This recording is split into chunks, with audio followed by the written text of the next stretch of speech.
Kali ini akan dibahas tentang Docker dan tujuan video ini sebenarnya untuk gimana sih implementasi Docker di server.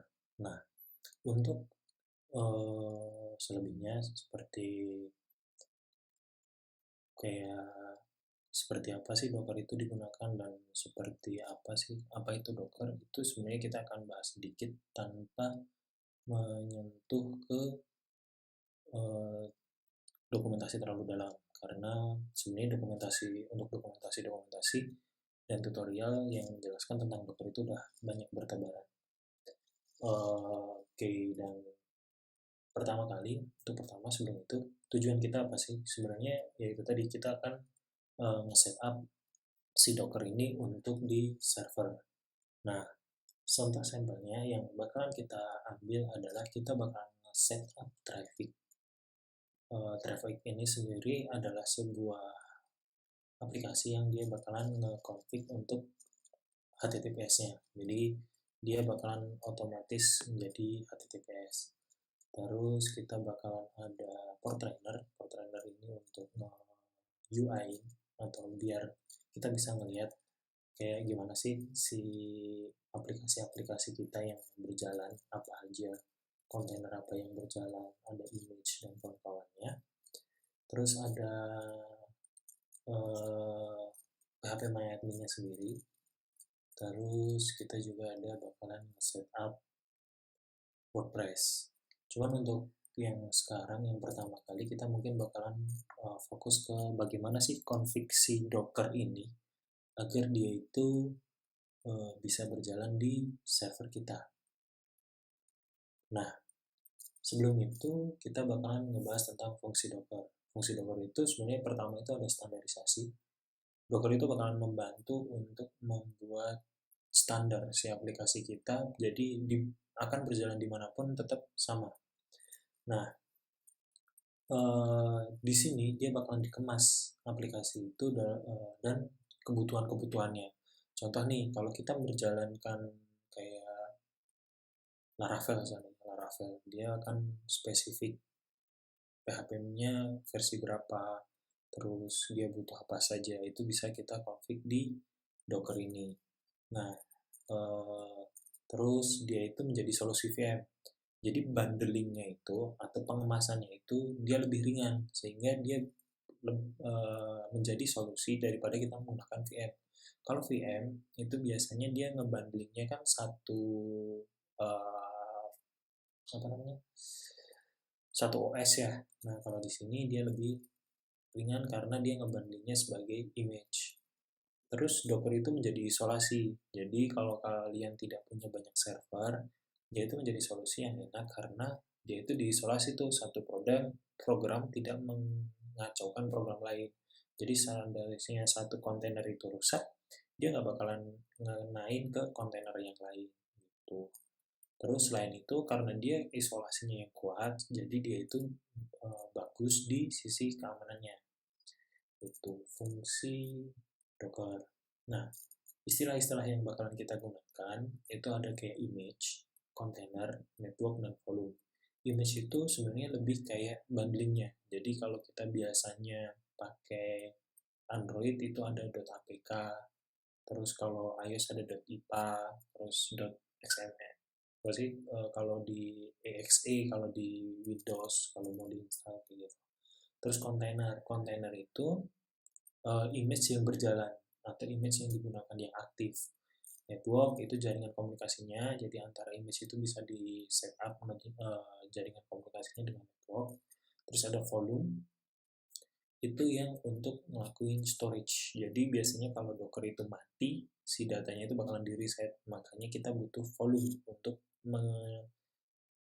tidak menghapus data-datanya. Contoh kalau user punya data image atau foto profil dan kawan-kawannya, avatar, itu nanti dia nggak bakalan hilang kalau kita simpan di volumenya. Gitu. Nah, arsitekturnya Docker tadi itu adalah seperti ini. Jadi dia itu di atas Docker Engine. Nggak seperti kalau VM. Kalau VM itu pasti ada kayak GUI OS yang dulu ada OS-nya. Nah, kalau di sini tuh bedanya dia bakalan ke Docker Engine-nya, terus dia berjalan di atas Docker Engine. Nah, itulah kenapa dia kontainer itu lebih ringan. Kemudian materinya sendiri kita bakalan ada instalisasi Docker, kita bakalan ada pemberian permission untuk user tertentu, maka kita coba bikin user sendiri. Terus kita bakalan gimana sih gunain template yang udah ada di Indie Apps kayak gitu. Oke, ini ada sumber-sumbernya, kita sumber dari Ubuntu dan kawan-kawannya. Sebelum itu kayaknya kita bakalan ini deh, kita lihat dulu sih. Jadi nantinya bakalan lebih ketahuan kita tuh pakai versi berapa sih Ubuntunya. Sebelumnya kita bakalan pakai Ubuntu versi 20. Nah, versi 20 sendiri adalah si vokal. Nah, kalau kalian pakai versi 18 berarti nanti pakai Bionic. Itu nanti bakalan kita detailing lagi di waktu kita implementasi.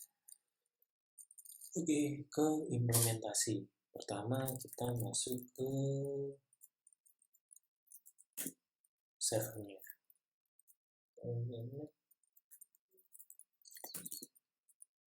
Harus passwordnya.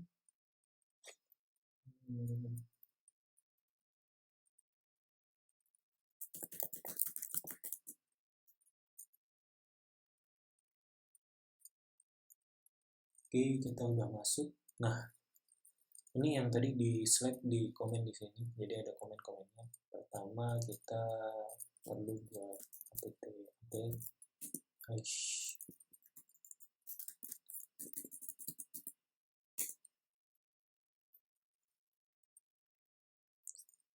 Kemudian setelah apt update ini beres, kita perlu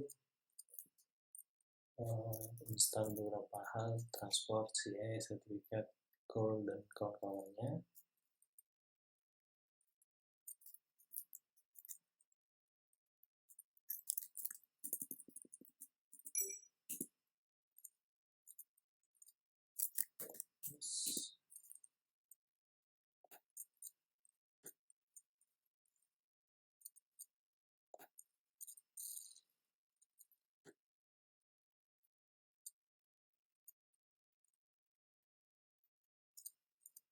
Kemudian kita butuh untuk download Dockernya nantinya.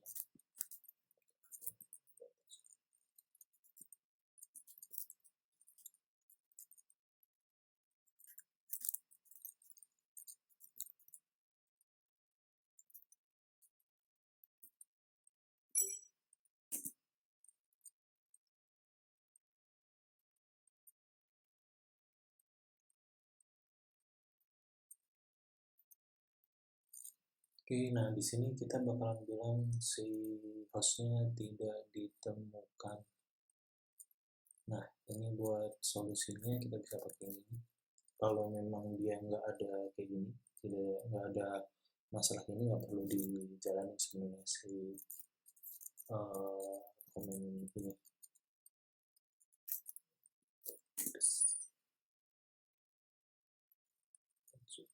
Nah, terus kita lihat, kita coba cek masih ada nggak.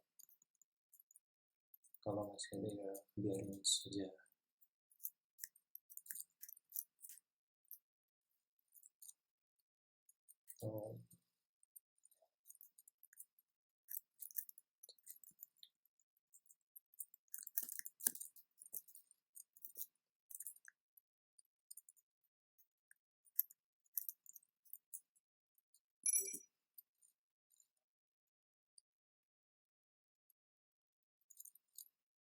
Nah, ini udah oke. Tadi ada masalah kan, sekarang udah enggak.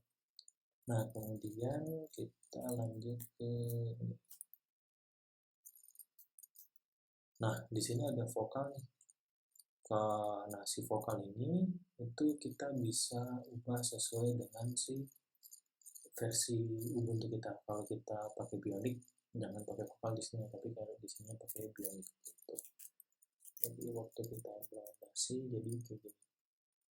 Kalau dia Ubuntu versi 18, ini ganti ke Bionic gitu. Cuman karena di sini kita pakai vokal atau versi 20, jadi kita pakai vokal.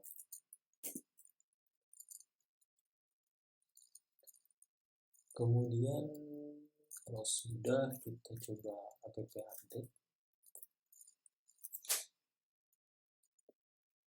sambil nunggu.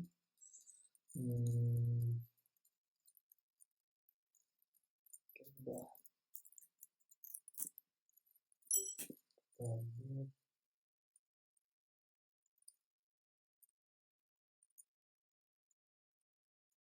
kalau udah, kita coba untuk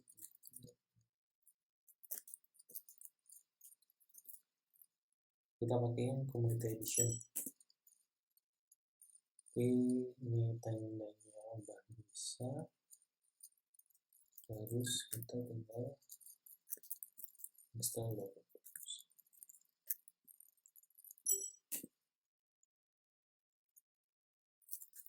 Yes.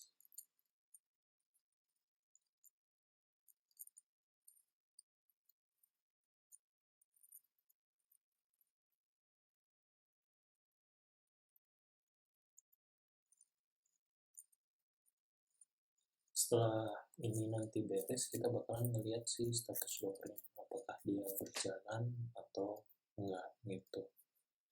Nah, selain itu, setelah kita nanti ternyata udah berjalan, kita bakalan ngasih satu user baru yang biar si aksesnya itu bukan si root gitu. Jadi ini seandainya kita mau ngasih ke si ini Hari atau atas nama si Docker atau developer kayak gitu.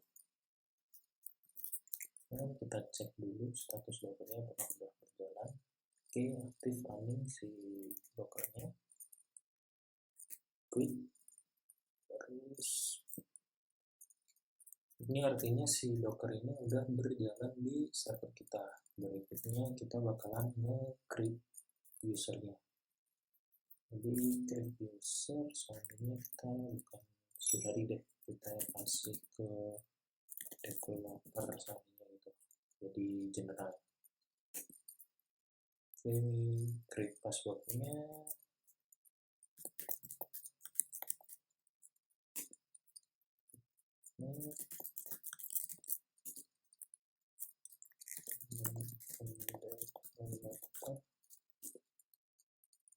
Passwordnya aja, udah. Yes. Nah, oke, ini si usernya udah ada. Terus berikutnya kita ngasih permission ke user itu tadi. Ini atas namanya tadi developer. Bentar. Terus kita coba untuk masuk ke si developer tadi.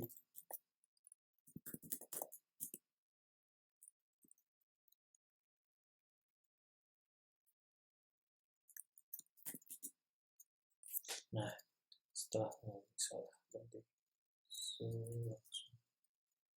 Nah, setelah kita udah masuk ke developer, ini kan tadi sebagai root yang awal itu. Sekarang kita jadi sebagai developer. Terus kita cek.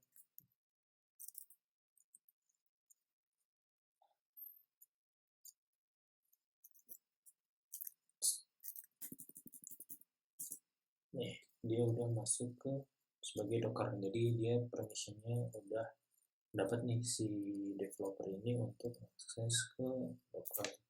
Jadi seandainya kita ambil Docker, nah, sini ada. Biasanya kalau kita panggil Docker PS untuk ngeliat list kontainernya, itu dia nggak bakalan muncul kalau dia belum punya akses ke si Docker tadi. Oke, kita clear, masuk ke bagaimana untuk penggunaan template yang sudah disediakan. Sebelum itu kita balik lagi ke root.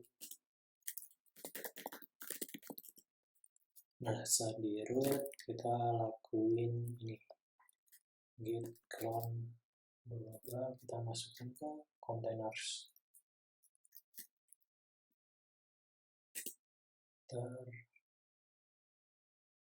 Udah, setelah itu kita coba ke bagian pt containers. Nah, ini udah ada data-datanya. Kemudian kita remove si gitnya, version controlnya.